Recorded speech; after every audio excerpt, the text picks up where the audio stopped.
L'installation en décubitus ventral permet l'accès à la partie postérieure du corps pour différentes chirurgies. Sa réalisation est contraignante et présente plusieurs impératifs, au premier rang desquels figure l'absence de compression abdominale. Le positionnement de la tête et des membres supérieurs est l'autre point essentiel. L'induction anesthésique est réalisée en décubitus dorsal, le plus souvent sur un chariot mobile, positionné parallèlement à la table d'opération. Il est indispensable de s'assurer d'une profondeur d'anesthésie suffisante, associée à une stabilité hémodynamique, avant de débuter toute manœuvre de retournement. Il convient aussi de vérifier que la fixation et la longueur des cathéters et éléments du monitorage permettent une mobilisation sans risque d'arrachement. Les gels de protection sont positionnés sur la table.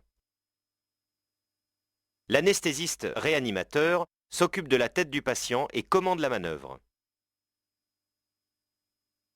La sonde d'intubation est déconnectée. Les bras sont positionnés le long du corps. Prêt à soulever, allons-y. Un premier aide bascule latéralement le patient en le saisissant par l'épaule et la hanche. Deux autres aides le réceptionnent au niveau du bassin et du thorax.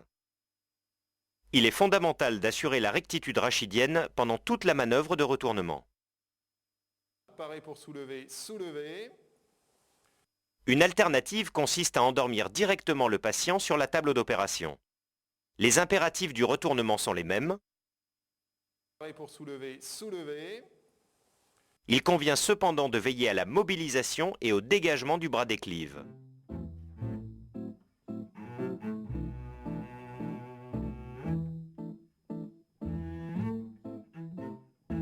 Gel et boudin sont dans ce cas positionnés secondairement. L'installation de la tête est réalisée avec des appuis sur le front et les pommettes, en évitant flexion ou extension cervicale. Elle doit permettre le dégagement de la sonde d'intubation et surtout éviter toute compression oculaire, en particulier sur l'œil déclive.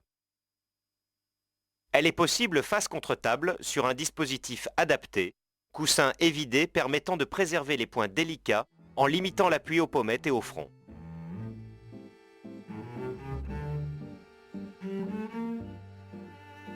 Chez les patients présentant une cervicarthrose ou des lésions dysplasiques ou athéromateuses des vaisseaux cervicaux, la tolérance de la rotation doit être évaluée en consultation d'anesthésie par le maintien sans symptômes de la position souhaitée pendant au moins 1 minute. Dans le cas contraire, une installation sans rotation doit être envisagée. Les bras sont installés en abduction à 90 degrés sur des appuis-bras positionnés de part et d'autre de la tête. Coudes fléchis également à 90 degrés, avant-bras en position neutre ou à défaut en pronation, mais en veillant à ce que la gouttière ulnaire ne soit pas au contact direct de l'appui-bras. Il convient d'installer les appuis-bras de façon à éviter toute rétropulsion, susceptible d'étirer le plexus brachial ou les structures vasculaires, en particulier du côté contralatéral à la rotation de la tête. Les membres supérieurs peuvent également être installés le long du corps, dans une gouttière spécifique ou dans un drap bordé. Ce choix est obligatoire chez les patients présentant un syndrome de la pince costoclaviculaire ou des symptômes évocateurs.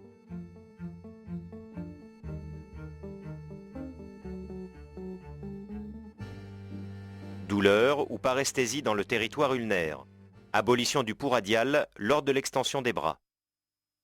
Il est aussi obligatoire si le patient ne peut maintenir les mains derrière la nuque pendant 1 minute ou les bras au-dessus de la tête sans qu'apparaissent des douleurs nerveuses.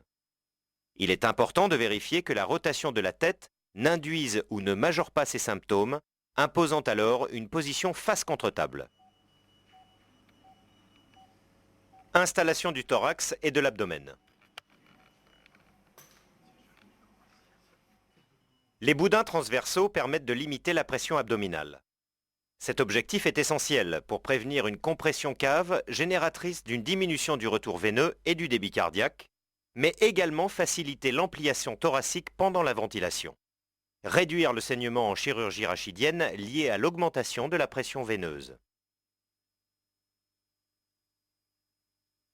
Ces boudins sont respectivement positionnés au niveau des crêtes iliaques pour libérer l'abdomen et au niveau thoracique de façon à ne pas comprimer le creux axillaire ou les côtes flottantes. On peut également utiliser 2 appuis longitudinaux ou un cadre préformé pour faciliter l'installation.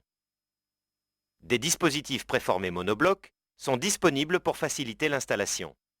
Leur taille n'est pas toujours adaptée à la morphologie des patients et requiert une vérification scrupuleuse des points d'appui. Installation des membres inférieurs.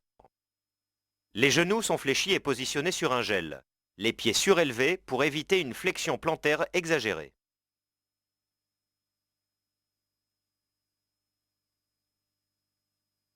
Les variantes du décubitus ventral. Le décubitus ventral table cassée type jackknife.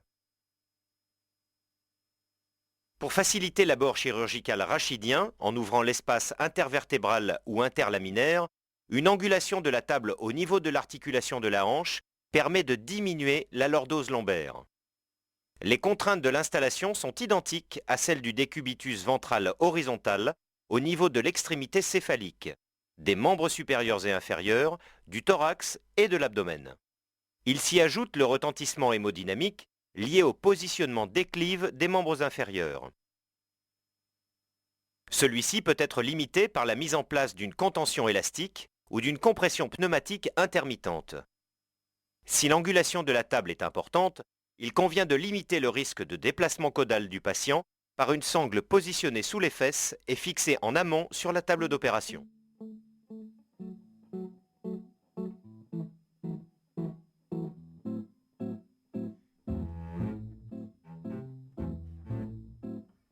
La position génupectorale a pour objectif de libérer entièrement l'abdomen en positionnant les appuis uniquement au niveau du thorax et des membres inférieurs. Elle permet de réduire la pression abdominale, notamment chez les sujets obèses. La variante la plus fréquemment utilisée est la position génupectorale avec appui fessier. Dans cette position, l'abdomen est totalement libre, aucun appui ne s'exerce sur la partie antérieure du bassin. Les jambes sont fléchies sur les cuisses sont fléchies sur le bassin à 90 degrés, le patient repose sur les genoux, les fesses et sur le thorax par l'intermédiaire d'un billot ou d'un coussin. Des gels permettent de limiter utilement la pression au niveau des points d'appui. Fesses, genoux, thorax. La tête est tournée sur le côté ou face à la table. Les bras sont le plus souvent étendus de part et d'autre de la tête, en veillant à la liberté de la gouttière ulnaire. Les avant-bras positionnés si possible en supination ou en position neutre.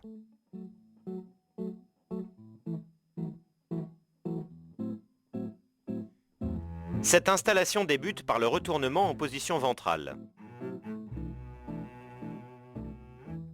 Puis installation de l'appui des genoux et de l'appui fessier.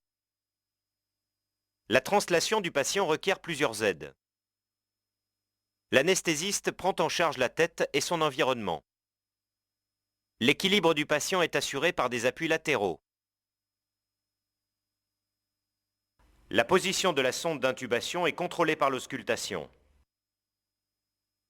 Avant la mise en place des champs, on se doit de vérifier l'absence d'angulation ou de rotation excessive du rachis cervical, l'absence de compression des globes oculaires, la position de la sonde d'intubation, la bonne position de l'épaule, l'absence de compression du nerf ulnaire. La liberté abdominale assure une excellente ventilation et l'absence de compression entravant le retour veineux. Les organes génitaux ne sont pas comprimés. L'absence de compression sur la face antérieure des cuisses. La pression sur les genoux étant très importante dans cette posture, les genoux sont protégés par un coussin adapté. Pour terminer, la stabilité de la posture est vérifiée.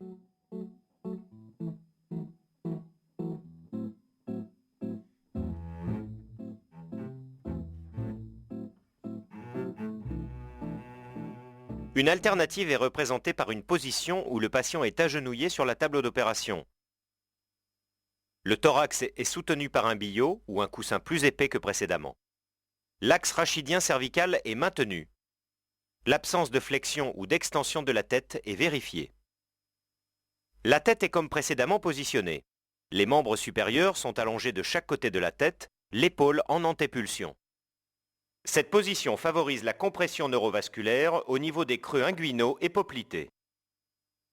De même, la pression qui s'exerce sur les masses musculaires, fesses, cuisses, jambes, est importante et source potentielle de rhabdomyolyse. L'utilisation d'un coussin positionné entre cuisses et jambes permet de limiter le risque musculaire et vasculaire poplité. Il est cependant indispensable de vérifier la présence des poux périphériques au niveau du pied.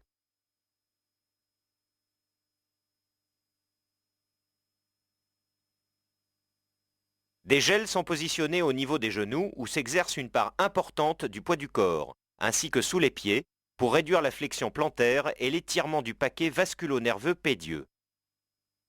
Des cales latérales sont placées au niveau des hanches pour limiter le risque de bascule du patient. L'installation dans cette posture n'est pas recommandée pour des interventions de longue durée. Elle doit être prudente chez les patients porteurs d'une prothèse de hanche ou de genou.